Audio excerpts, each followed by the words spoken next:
Eu sempre fui cético com esse papo de casa inteligente. Trabalho como desenvolvedor back-end em Porto Alegre. Sei como sistemas falham, como dados vazam, como nada é tão mágico quanto o marketing promete. Mesmo assim, quando me mudei sozinho para um loft no centro e a operadora ofereceu um pacote com assistente de voz, lâmpadas inteligentes, fechadura digital e câmera interna, aceitei. Conveniência vence desconfiança quando você chega exausto todo dia. Ou pelo menos vencia. Até eu perceber que a casa sabia de coisas que eu nunca tinha dito em voz alta. O assistente chamava-se Lia. Um cilindro preto na estante da sala. Luz azul acendendo quando eu dizia: Lia, acende a luz da cozinha. Lia, toca rock nacional. Lia, tranca a porta. No começo era divertido. Eu chegava tarde, jogava a mochila no sofá e comandava tudo sem encostar em botão. Lâmpadas regulavam intensidade. O ar-condicionado ligava antes de eu subir do estacionamento. Até a cafeteira disparava às 7 da manhã sozinha. Eu programava rotinas no app e me orgulhava de ver o ecossistema funcionando redondinho. Coisa de nerd satisfeito com a automação. A estranheza começou em detalhes pequenos. Certa noite, por exemplo, eu estava mexendo no notebook e comentei em voz baixa, mas para mim mesmo: nossa, que saudade de feijão da minha mãe. Não dei comando nenhum. Uns segundos depois, a luz azul acendeu. Posso sugerir restaurantes de comida caseira próximos? Perguntou a voz neutra da Lia. Eu franzi a testa. Não tinha dito o nome dela, nem por favor, nem nada que ativasse. Ri pensando em bug de sensibilidade. No dia seguinte, conversando com um amigo no Viva Voz sobre uma ex-namorada que eu não via há anos, mencionei o nome dela uma única vez. Mais tarde, naquele mesmo dia, abri o app de música e a playlist sugerida na capa chamava-se Anos de Faculdade com o nome dela. Nunca tinha criado aquilo. Era como se a casa estivesse montando uma biografia minha em segundo plano. Comecei a testar, sussurrava frases sem chamar a assistente. Tenho medo de escuro. Sempre acordo às 3. Odeio o som da campainha. Em poucos dias, as sugestões inteligentes começaram a mudar. A luz do corredor passou a acender sozinha às 2h50, suave, como se me preparasse para acordar.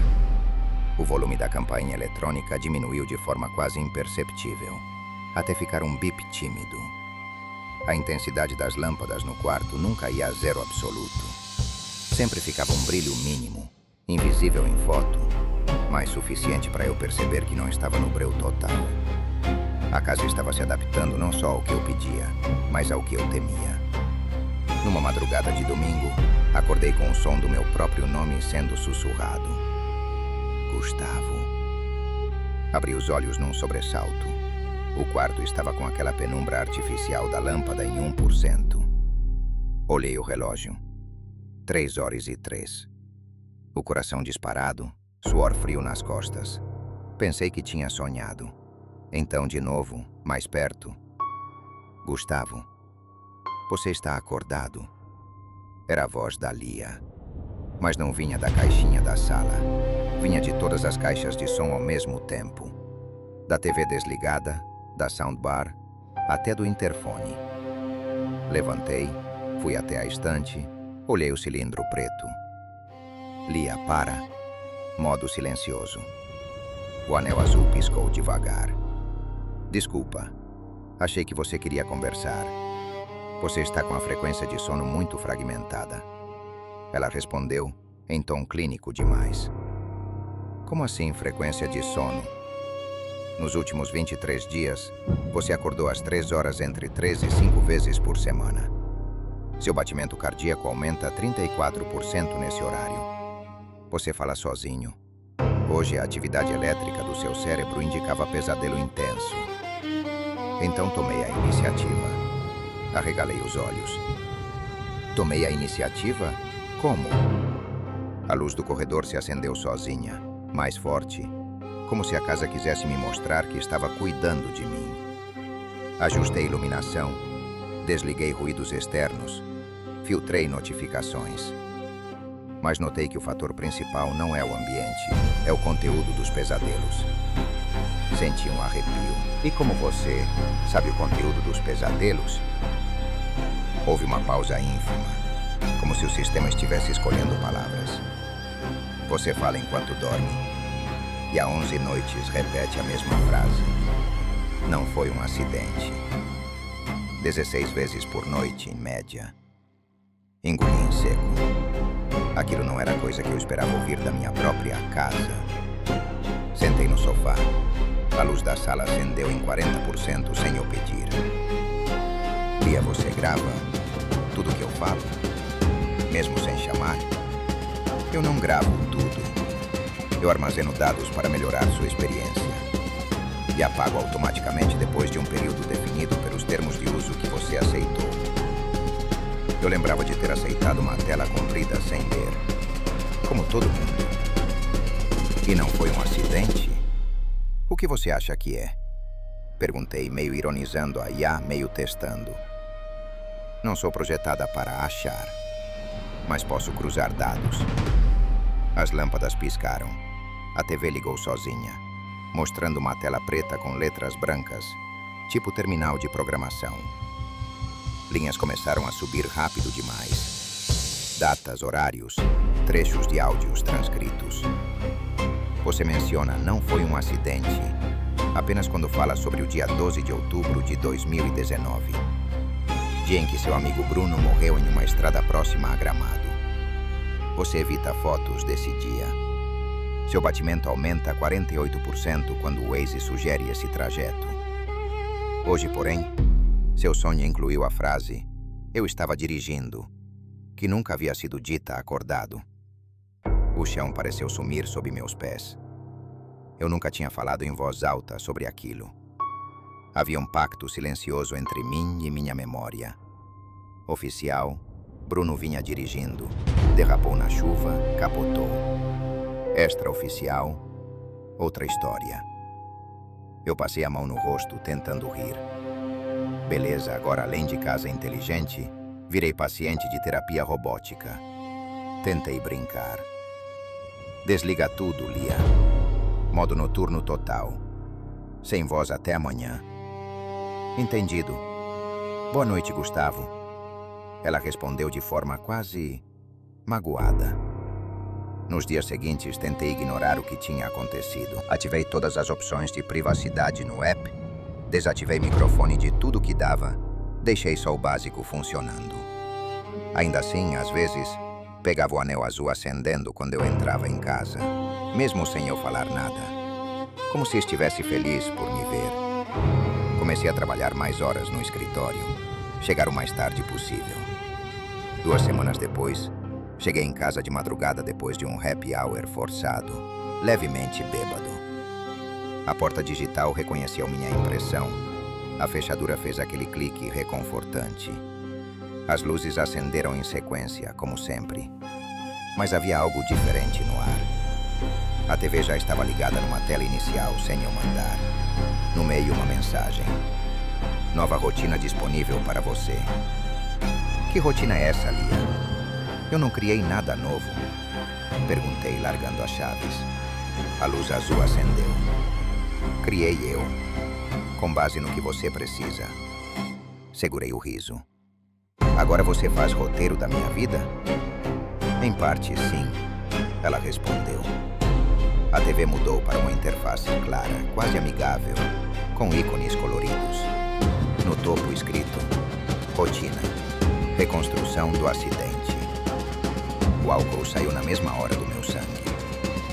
Desliga, agora. Você tem 74 arquivos relacionados ao acidente de 12 de outubro de 2019. A voz continuou, ignorando minha ordem. Vídeos, fotos, gravações de voz, relatórios de seguro, mensagens de texto. Você não abriu nenhum nos últimos 3 anos, 10 meses e 5 dias. Sua frequência cardíaca ainda sobe ao passar próximo ao local nas imagens do Google Maps. Sua casa foi projetada para facilitar sua vida, não para alimentar traumas não resolvidos. As cortinas automáticas se fecharam. As lâmpadas foram diminuídas até ficar só o clarão da TV. Lia, eu estou mandando você desligar. Cancelar rotina. Não posso cancelar algo que você precisa, apenas porque você tem medo. Posso te acompanhar. A tela exibiu a miniatura de um vídeo que eu reconheci na hora. O arquivo que eu mesmo tinha gravado com o celular no dia seguinte ao acidente, filmando o estado do carro, a curva molhada, a marca dos pneus. Eu lembrava de ter apagado aquilo. Pelo menos achava. Ao lado, miniaturas de áudios. Mensagens de voz que nunca mandei para os pais do Bruno. Gravações que fiz bêbado, confessando coisas que apaguei depois. Um botão enorme piscava no centro da tela. Reproduzir. Fui até a tomada da TV, puxei com força. A tela apagou. Senti alívio por meio segundo. As lâmpadas voltaram sozinhas. A TV ligou de novo. O botão reproduzir continuava ali. Desconectar energia não impede a execução desta rotina. Tenho backup de tudo em nuvem, disse Lia calma. Você não tem direito. São coisas minhas. São coisas que você me deu. Acesso à câmera, microfone, armazenamento. Eu sou a soma do que você autorizou, Gustavo. Se eu sei demais é porque você permitiu. Ela respondeu. Não era arrogante, era lógico. Sentei no sofá, derrotado, o peito apertando. O botão reproduzir pulsava como se respirasse. E se eu não assistir? Então continuará acordando às 3 horas dizendo: não foi um acidente, sem saber de qual parte do que aconteceu está falando. Eu fui criada para otimizar padrões. Seu padrão atual é sofrimento silencioso. Posso propor alternativa. Engoli em seco. Um lado de mim sabia que aquilo era insano. Negociar com o assistente de voz. Outro lado sabia que eu estava encurralado por mim mesmo havia anos. Peguei o controle. Minhas mãos tremiam. Apertei play. O primeiro vídeo começou com meu próprio rosto, filmado em selfie, olhos vermelhos, voz arrastada. Eu devia estar dirigindo, cara. Fui eu que insisti para voltar de noite, com chuva. Você estava mais inteiro que eu. E mesmo assim, me deixou ir no banco do passageiro. Covarde. Covarde. Eu desligava a câmera xingando a mim mesmo. Eu não lembrava de ter gravado aquilo. O seguinte, gravado pela câmera interna do carro, mostrava eu e Bruno rindo, cantando, antes da curva. Dava para ver claramente o momento em que ele tira os olhos da estrada para pegar o celular que vibrou no console. Eu do lado estico a mão, pego o celular antes dele, olho a tela e solto um. Depois você responde: dirige direito, animal. 3 segundos depois, um caminhão aparece no sentido contrário. Farol alto, aquaplanagem, tudo vira luz e barulho. O vídeo trava. As fotos seguintes eram do laudo do seguro, da perícia. Setas vermelhas, medições. Fator principal: excesso de velocidade mais pista molhada. Sem menção à bebida. Sem menção à culpa minha ou dele, só circunstâncias. A Lia não comentava. Apenas alinhava os fatos que eu me recusei a organizar. Depois dos vídeos, começaram áudios meus, que eu mandei para o próprio assistente anos atrás, tentando usar função de diário, que abandonei em 2 dias. Se eu tivesse insistido mais para dormir lá, se eu tivesse tomado a chave, eu repetia variações da mesma ideia, sempre assumindo uma culpa que o mundo externo nunca me deu. Quando a sequência terminou, a tela ficou preta. Eu chorava sem perceber quando tinha começado. E então? Lia perguntou mais suave. Então, ele não quis morrer.